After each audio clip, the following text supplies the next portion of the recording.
I leaked coordinates to my Afghan boyfriend by accident.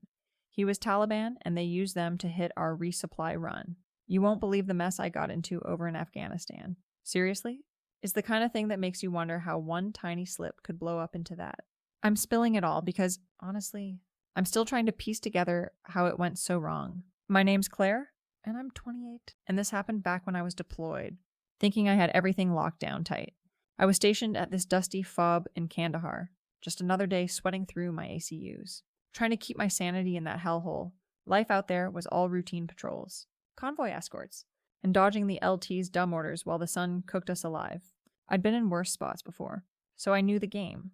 You keep your head down, do your job, and don't let the locals or your own squad get too close. That's how you make it home. But then there was Tariq. Oh, Tariq. He was this Afghan interpreter who worked with us, and let me tell you, he was fine. Those dark eyes, that accent, the way he'd lean in when he talked like you were the only person in the world. I mean, I'm not stupid. I knew getting involved was against the regs. Fraternizing with a local, big no-no? But come on, I'm stuck in the middle of nowhere, surrounded by grunts who think a shower's optional. A guy like Tarek was like finding water in the desert. We started hooking up a few months into my tour. Nothing crazy. Just sneaking off to this little storage shack near the motor pool after dark. He'd bring me chai, and we'd talk for hours about his village, my life back in Phoenix, how we'd both get out of this war zone someday. I'd tell him stuff I probably shouldn't have, like how much I hated the CO's stupid rules, or how the squad was always on my case for no reason. He'd just listen, nodding, making me feel like someone actually got me, between us. I was falling hard, but I wasn't about to admit that to anyone. Now, I'm not saying I was careless, but one night, things got a little heated, and I might have let something slip. We were in the shack, and he was asking about our next resupply run casual, like he always did. I was distracted. Okay? His hands were everywhere, and I was venting about how the QRF was always late, leaving us hanging on these runs. I mentioned the coordinates for the drop point, just offhand. Like, yeah, we're hitting this spot tomorrow. Total pain in the ass. I didn't think twice about it. Tarek just smiled, kissed me, and changed the subject. No big deal, right? The next day, though, everything went to hell. Our convoy was rolling out for the resupply, just another boring haul through the desert. I was in the third Humvee, joking with Specialist Rodriguez about how the chow hall ran out of decent coffee again. Then boom, an IED ripped through the lead vehicle. The whole world turned into dust and screams. I hit the deck, heart pounding, grabbing my M4 like it was going to save me. Over the radio, it was pure chaos, guys yelling about small arms fire, RPGs, the whole 9 yards. We were getting hammered. Rodriguez was screaming at me to return fire, but I was frozen for a second, thinking, how did they know we'd be here? This wasn't some random hit. The Taliban didn't just guess our route. My stomach dropped, but I pushed it down. No way it was Tariq. He wouldn't do that. He couldn't. We fought our way out, but it was bad. 2 KI, 3 wounded, and the resupply was toast, back at the phobie. The CO was losing his mind, tearing into everyone like it was our fault. I kept my mouth shut, but inside, I was freaking out. Tarek hadn't shown up for his shift that day. No call, no nothing. I told myself he was probably sick or something, but deep down, I knew I just didn't want to face it. That night, I went to the shack, hoping he'd be there. He wasn't. Instead, I found a note tucked under a crate. It was in his handwriting, all sweet and apologetic. Claire, I'm sorry. I had no choice. They threatened my family. I hope you understand. My hands were shaking as I read it. Understand. Understand. He'd sold us out. My squad, my people, dead because of him. And yeah, okay. Maybe I gave him the coordinates, but that was an accident. He's the one who used them. He's the one who lied to me. I should have reported it right then, but I didn't.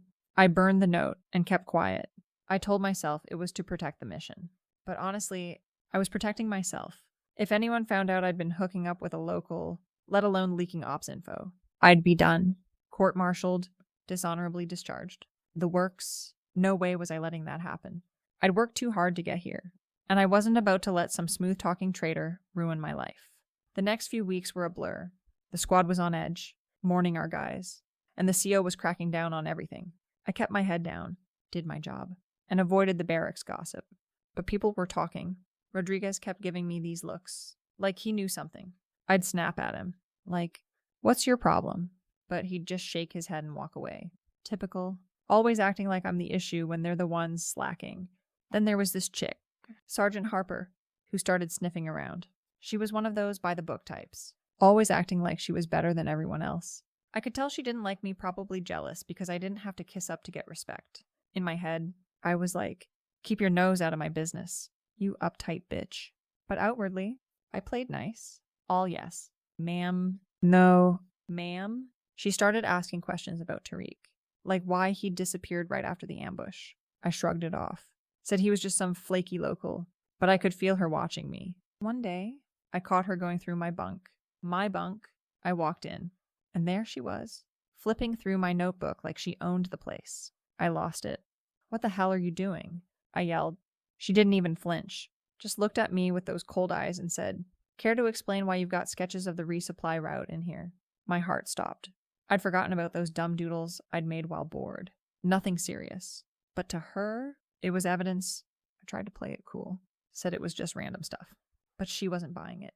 She reported me to the CO, and suddenly, I'm in his office, getting grilled. They're throwing around words like negligence and compromised security. I was panicking, but I kept my story straight. I didn't know anything about Tariq's disappearance, and those sketches were just doodles. I even cried a little works every time.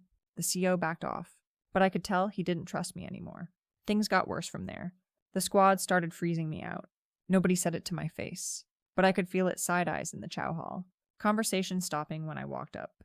They blamed me for the ambush, even though there was zero proof. I'd hear whispers about someone leaking intel, and I knew they meant me. It was so unfair.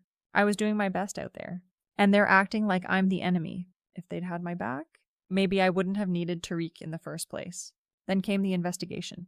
Some CID guys showed up, poking around, interviewing everyone.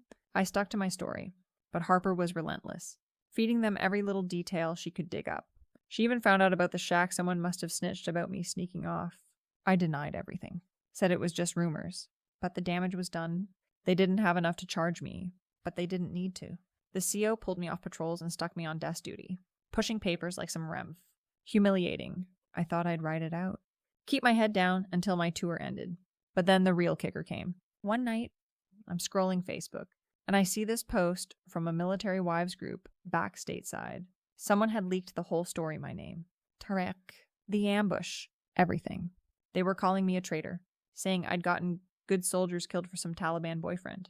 The comments were brutal people I didn't even know tearing me apart, saying I should be locked up, that I was a disgrace. I was shaking, reading it all, thinking, how did this get out?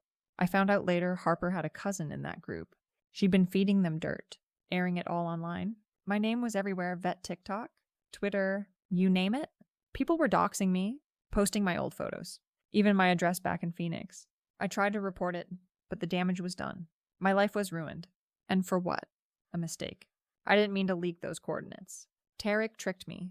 If anything, he's the one who should be getting this heat, not me.